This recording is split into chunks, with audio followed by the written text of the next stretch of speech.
Хөөрхөн зүрхнүүдийн аян төрийн бас байгууллага хамгийн анх бид яг хүүхдийн эсрэг бэлгийн хүч хэрхэллийн эсрэг тэмцгийн төлөө бид 2012 онд анх нэгд эхэлсэн. Яагаад хүүхдийн эсрэг бэлгийн хүч хэрхэл вэ гэвэл хүүхдийн эсрэг бэлгийн хүч хэрхэл ер нь дэлхийд даяар даалд нуугдмал хаалттай хаалганы цаана явагддаг. Хамгийн гол нь бэлгийн хүч хэрхэлд өртөж байгаа хүүхдүүдийн дандаа таньдаг хүн нь хамаатан садан байдаг учраас хүүхдүүд энийг илэрхийлж чаддаггүй. Тийм учраас үүний үр дагавар нь бол маш хүнд байдаг, маш хортой байдаг. Сэтгэл санааны болон бие махбодын үр дагавар бол маш хэцүү. Тэгээд бид нар найзуудтайгаа нийлээд ер нь хүүхдийн эсрэг бэлгийн хүч хэрхэлийг Монголд ер нь бодлогын төвшөнд авч хэлэлцэх ёстой байна. Энийг бодлогын төвшөнд бид нар урьдчилан сэргийлэх ёстой байна. Өртсөн хүүхдүүдийг хамгаалах ёстой байна гэдэг үднээс бид нар хөөрхөн зүрхнүүдийн аяныг анх байгуулсан. Яг бэлгийн хүч хэрхээлийн чиглэлээр тууштай үйл ажиллагаа явуулдаг. Ялангуяа олон нийтэд ойлголт мэдлэг өгдөг.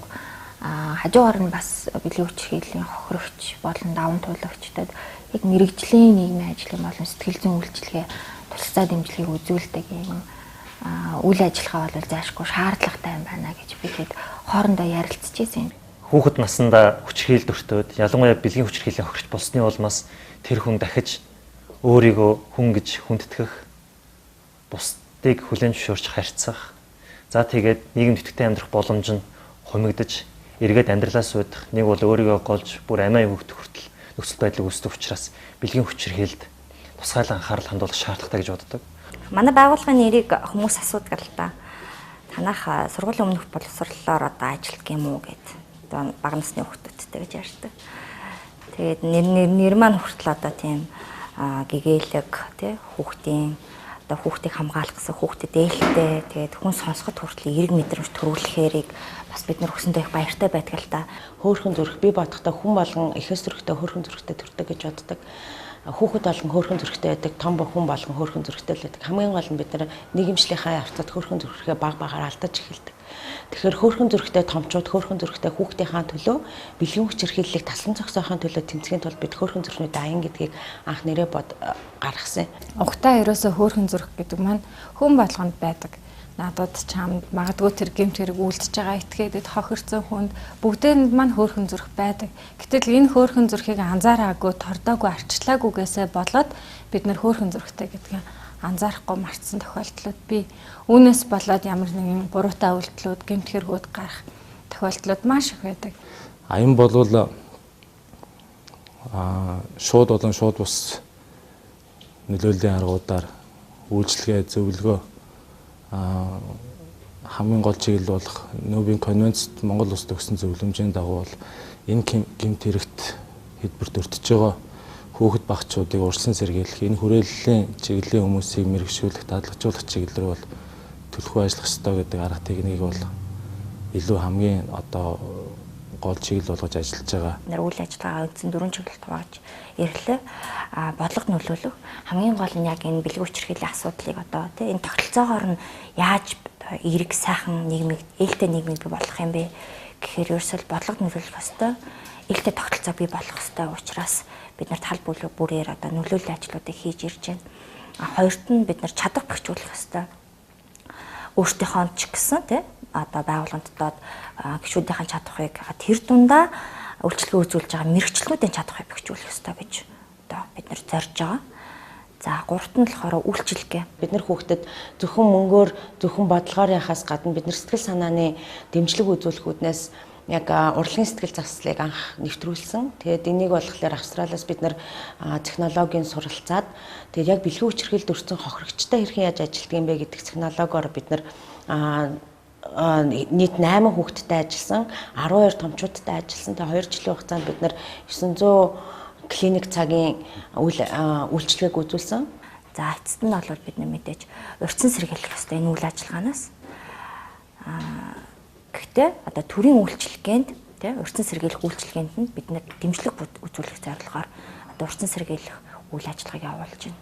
Бидний томоохон хийсэн үйл ажиллагаануудаас гэх юм бол түүхэн тэмдэглүүлжтэй үйл ажиллагаануудыг хийсэн байгаагийн нэг нь сургуулийн өмнөх насны хүүхдүүдэд бэлгийн хүч хэрхээл халдлага мөлжлөөс хэрхэн урьдчилан сэргийлэх талаар одоо дадал хөвшлийг мэдлэгийг олгох зорилготой 10-15 минутын хичээлийн хөтөлбөрийг бий болгосон байгаа юм.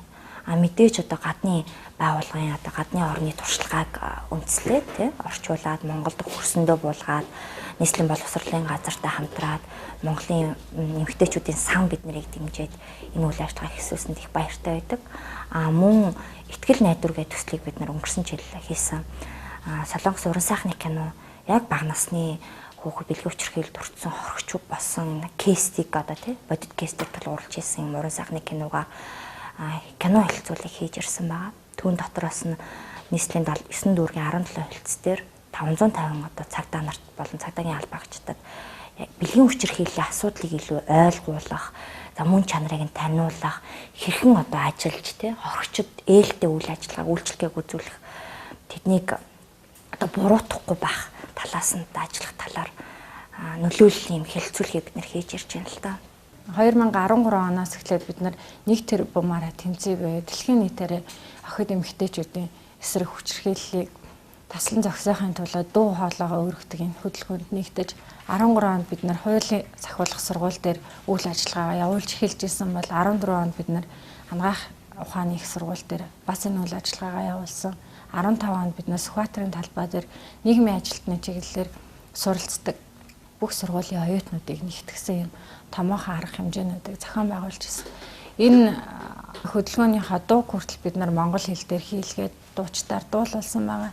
Энэ маань хэдийгээр зүгээр дуу хийгээд магадгүй оюутнуудыг цоглуулад жагсаал хийгээд байгаа мэт зарим хүмүүст ойлгогдож харагдаж болно. Гэвч энэ маань энэний цаагуур маш олон хүн тэндээс мэдээлэл авч байгаа. Тэнд оролцож байгаа нэг оюутан магадгүй 5 хүнд, магадгүй 10 хүндийн талаарх мэдээллийг өгч байгаа. Энэ маань эргээд юу гэсэн үг вэ гэхээр улс хуураар нь нөгөө эрвээхээний хуулиар л бид нар мэдээллийг тарааж ийна л гэсэн. 1000 эрвээхээ нэгтгэхээрээ шуурга босгож чадна гэдэгтэй адилхан бид бас эрвээхээний хуулиар шуурга босгохын төлөө тэмцэж байгаа энэ тал салбар бүрийн залуучууд байгаа юм. Хэн нэгэн судлаач хүүхдийн эсрэг хүчирхийллийн ийм нөхцөл байдалтай байна. Үүнийг арилгахын тулд ингэх хэрэгтэй, тэгэх шаардлагатай гэж яриад судалгааны үр дүн танилцуулж болно л доо. Гэхдээ тэр судалгааныхаа үр дүн бодлого тусаад нийгэмд өөрчлөлт авчрахын тулд хэдийн хугацааг зарцуулахыг бол таах аргагүй. Үүнтэй адил яг хүсэж байгаа нийгмээ тийм хүчирхийлэлгүй, хүүхэд айх аюулгүй таатай орчныг бүрдүүлсэн байхын тулд одооноос хувь нэмрээ оруулах нь чухал гэж хувьдаа боддог. Ийм учраас энэ байгууллагын үйл ажиллагааг дэмжиж оролцдог. Hi, my name's Maria. I'm a volunteer from Sydney, Australia. I've been working with Beautiful Hearts as a psychologist for the past few months. My background is in human rights and psychology, so Beautiful Hearts has been a great opportunity to be able to combine my training in these two areas and work in Mongolia. I believe that every child has the right to be protected from abuse, violence, and to be able to grow up safe and to be heard. And Beautiful Hearts is working with young people in Mongolia so that they are able to understand and exercise their rights. So I feel very fortunate to have been able to join Beautiful Hearts in the important work that they're doing in the field of child protection in Mongolia. Би сэтгүүлч мэрэгчлээ. Миний ер нь харж байгаагаар зарим сэтгүүлчид ер нь бэлгийн хүчирхийлэлд хүрсэн тиймэрхүү хүнд асуудлаар өөрийнхөө хувийн хандлагаар ер нь бичгнэх байдаг. Тэр хүнийхээ сэтгэл зүйн байдлыг сайн мэдэхгүй тэдний нэр төр таалцсан тийм асуудал ер нь их гаргадаг л та. Хүмүүс ер нь хэлдэг л дээ чи энэ төрлийн бас байгууллагад ажиллаад ямар цалингүй орлогогүй яах гэж ажилт юм бэ гэдэг. Гэхдээ энэ байгууллагад ажилласнараа би бол оюуны хөрөнгө оруулалтыг маш сайн авдаг. Үүнийг болохоор мөнгө оруулалт зөвлөшгүй. Зөвхөн миний хүүхэд хүчирхийлэл битээ өртөөсөө гэдэг өнцгөр биш те. Бусад хүүхдүүдэд тохиолдож болохын асуудлаас бид нар хамтдаа урьдчилан сэргийлж болох юм а гэдэг ийм алсын хараатай байгаасаа гэж болоод бид нар маш их хүсдэг. Тийм учраас заавал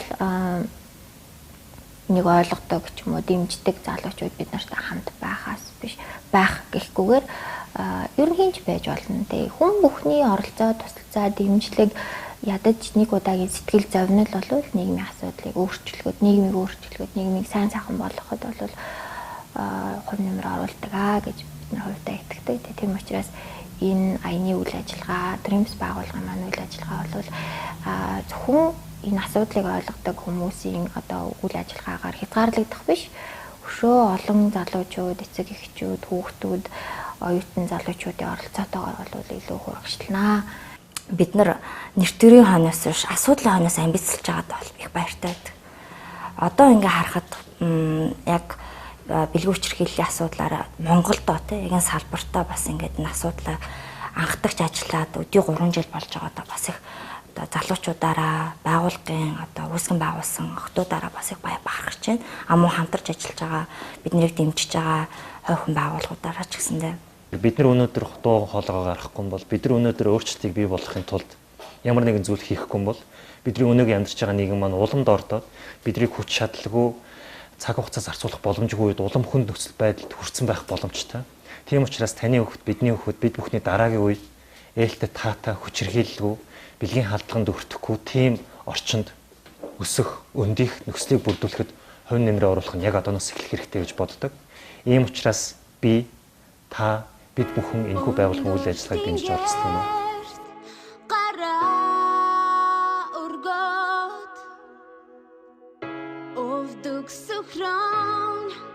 Залбирч байна.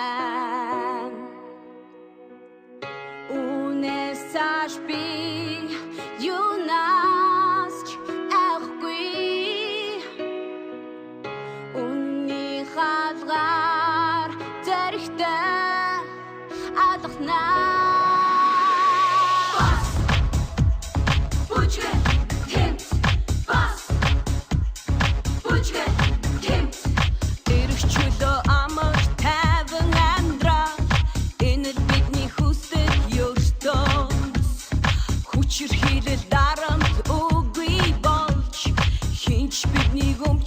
Чадах